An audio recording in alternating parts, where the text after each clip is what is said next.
최근 넷플릭스에 배급된 한국 드라마 지옥의 오징어 게임의 패턴을 이어받아서 엄청난 화제가 되었습니다. 업로드 하루 만에 TV쇼 부문 1위를 기록하면서 한국 문화 콘텐츠에 대한 전 세계 열풍을 또 한 번 증명한 셈인데요. 넷플릭스 온라인 콘텐츠 서비스 순위 집계 사이트 플릭스 페트롤이 공개한 순위표를 확인해보면 TV쇼 부분 1위를 기록했습니다. 지옥은 우리나라를 포함해 베트남, 홍콩, 인도네시아 등 전 세계 24개 국가에서 1위를 차지했다고 하는데요. 특히 일본의 한국 콘텐츠 사랑이 대단한 것으로 파악되었습니다. 일본의 억지 표절 의혹에도 오징어 게임의 인기는 여전했고 넷플릭스 신작 지옥도 단숨에 1위를 기록한 것인데요. 일본 넷플릭스 순위별로 확인해보면 1위는 지옥, 2위는 오징어 게임, 3위는 연모, 4위는 진심의 다타였습니다. 그야말로 한국 콘텐츠가 일본을 휩쓸고 있는 것이라고 볼 수 있습니다. 일본의 천재 게임 제작자로 저명한 코지마 히데오 역시 이번 넷플릭스 오리지널 순위 1위를 기록한 드라마 지옥을 극찬하고 나서 일본 내 큰 화제가 되었습니다. 코지마 히데오는 개인 SNS를 통해 다음과 같이 밝혔습니다. 연상호의 지옥을 전부 다 봤는데 정말 굉장하다고 느꼈습니다. 3화씩 총 6화로 되는 2부 구성도 놀라움의 연속이었고 주제가 탄탄한 게 여러분께 정말 강력 추천드립니다라며 극찬하고 나섰습니다. 하지만 이렇게 역대급 화제를 몰고 있는 지옥의 뜻밖의 의견이 제기되기도 했습니다. 바로 번역의 문제였습니다. 심지어 이 오역에 대하여 한국어에 능통한 영어권 네티즌들은 한국어를 이해하지 못한다면 당신은 지옥을 보고 있지 않은 것이다까지 말하며 질 낮은 번역에 대하여 지적했습니다. 이런 상황이 해외 누리꾼들에게 전해지자 내가 만약 한국인이었으면 이 작품을 온전히 즐길 수 있었겠지. 이런 엉터리 번역으로 인해 차라리 한국어를 공부 중입니다. 지옥과 오징어 게임을 계기로 한국 문화에 관심이 생겼어요. 코로나가 잠잠해지면 한국으로 여행을 가보고 싶어요 등의 반응을 보였습니다. 지난 22일 BBC 방송은 영어권 시청자들에게 지옥의 분위기와 등장인물들의 대사가 명확히 전달되지 못했다며 지적하고 나섰습니다. BBC 방송의 보도에 의하면 한국어를 현지인 수준으로 구사하는 코미디언인 메이어 영민은 자신의 SNS 계정에 넷플릭스 오리지널 지옥의 번역에 대해 지적했다고 하는데요. 그는 대사는 훌륭하게 쓰였는데 번역은 정말 엉터리 수준이라며 비판했다고 합니다. 한 전문가는 이에 대하여 안타깝게 수준 높은 번역에 충분한 투자를 하지 못했기 때문이다라며 넷플릭스의 번역을 비판했습니다. 심지어 한국말을 모르는 친구와 같이 보다가 3분마다 저건 다른 뜻이다라며 다시 설명해야 했기 때문에 영화를 제대로 보지 못했다는 댓글도 존재했습니다. 한편 이러한 지적에 논란이 심화되자 넷플릭스 관계자는 한국의 대사의 의미를 명확하게 전달할 수 있는 방법을 심각하게 논의 중이라며 밝혔습니다. 이어서 넷플릭스 측은 시청자들에게 최상의 엔터테인먼트 경험을 제공하고자 지속적으로 노력 중입니다. 영문 자막에 대한 수많은 사람들의 의견을 유심히 경청하고 있다라고 설명했습니다. 한편 넷플릭스는 미국의 멀티미디어 OTT 기업입니다. 1998년부터 서비스를 시작했고 처음에는 비디오 대여 사업부터 DVD까지 차근차근 성장하여 현재는 온라인 스트리밍을 위주로 서비스하고 있습니다. 총 약 4,200만 여장의 영상물을 보유하고 있으며 이 넷플릭스 스트리밍을 이용하는 가입자는 전 세계 2억 명에 육박합니다. 이러한 전 세계 사람들이 이용하는 넷플릭스에서 서비스하는 모든 국가 차트 1위를 석권한 것은 오징어 게임이 처음이었고 이번 새로 개봉된 지옥이 그 뒤를 이을 가능성이 높다는 것이 전문가들의 의견입니다.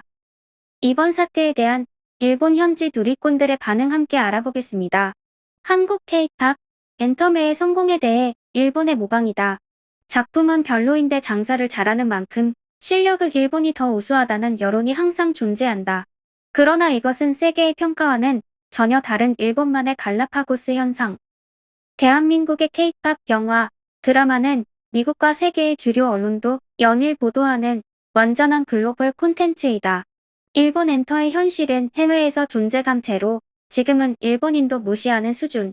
한국 엔터를 비하하는 시각은 몰락하는 일본 엔터의 현실을 부정하고 싶은 은밀한 열등감에서 비롯되는 것이다. 5년, 10년, 15년 전에도 일본은 한국 엔터테인먼트를 무시했지만 지금은 한일 엔터의 격차가 너무 커 더 이상 라이벌이라고 표현하기도 부끄러운 수준. 5년 후에도 일본은 한국 엔터테인먼트를 비웃을 게 틀림없어. 반면 한국은 유럽과 경쟁하면서 더 많은 세계를 섞어낼 것입니다. 이제 일본이 할 수 있는 일은 그 모습을 멍하니 바라보면서 비난하는 것. 일본도 베껴서라도 좋으니까 한국보다 세계에서 평가받는 재미있는 영화, 드라마 만들었으면 좋겠어. 지금 한국의 영화 드라마 제작진은 배우도 포함해서 일본과는 비교도 안 될 정도로 실력이 뛰어나기 때문에 일본에서 영상으로 만든다고 해도 절대 세계 수준의 히트를 만들 수 없다고 생각한다. 하물며 이런 주제라면 틀림없이 실소자의 작품밖에 만들어낼 수 없을 것이다. 일본 드라마나 영화는 재미없다. 연출도 연기도 서투르다. 지금은 해외 작품도 원하면 얼마든지 볼 수 있으므로 비교하면 일본 영상 작품은 진부함이 두드러져 애처롭다. 요즘 세계의 중심에는 한국이 있네. 경제, 문화, 군사력, 코로나 대책 등 훌륭하네. 일본은 이미 졌어. 일본은 만화나 애니메이션으로 세계에 자랑할 만한 작품이 많이 있지만 실사 작품은 열화의 일로를 걷고 있는 것처럼 느껴집니다. 특히 민영 드라마 업계는 형편없다. 한국 콘텐츠의 우위성은 연출, 각본, 배역, 연기력, 기술, 미술, 의상 모두 압도적인 퀄리티를 갖추고 있다고 느낍니다.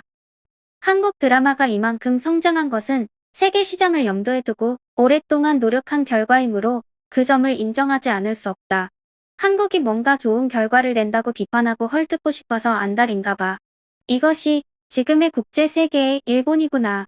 드라마 하나 제대로 만들지도 못하면서 언제나 한국 드라마가 성공할 때마다 그것은 일본이 기원이라고 말하는 것이 너무 창피해. 한국 영화 드라마는 물론 K-팝도 세계적으로 인정받고 있는 추세입니다. J-팝이 K-팝처럼 세계로 뻗어나가지 못하고 패배한 원인을 분석하는 사람이 수두룩합니다. 그러나 누구도 근본적인 원인을 알아보려 하진 않아요. 한국이 급기야 드라마까지 우리보다 먼저 가게 돼버린 건가? 예전에는 일본 만화나 드라마 리메이크가 많았는데 말야. 일본 드라마 영화는 안 되지. 줄거리나 설정이 더는 괴멸적으로 재미없다. 애니메이션이나 게임 같은 건 세계를 섞어낼 수 있는데 말이야. 기본적으로 한국을 싫어했던 나지만 넷플릭스에서는 한국 영화 드라마를 보게 되었으니까. 일본도 이젠 양산형 작품의 대작을 멈추고 뼈대가 굵은 각본, 배우를 제대로 가려내 세계에서 승부할 수 있는 작품을 만들어야 한다.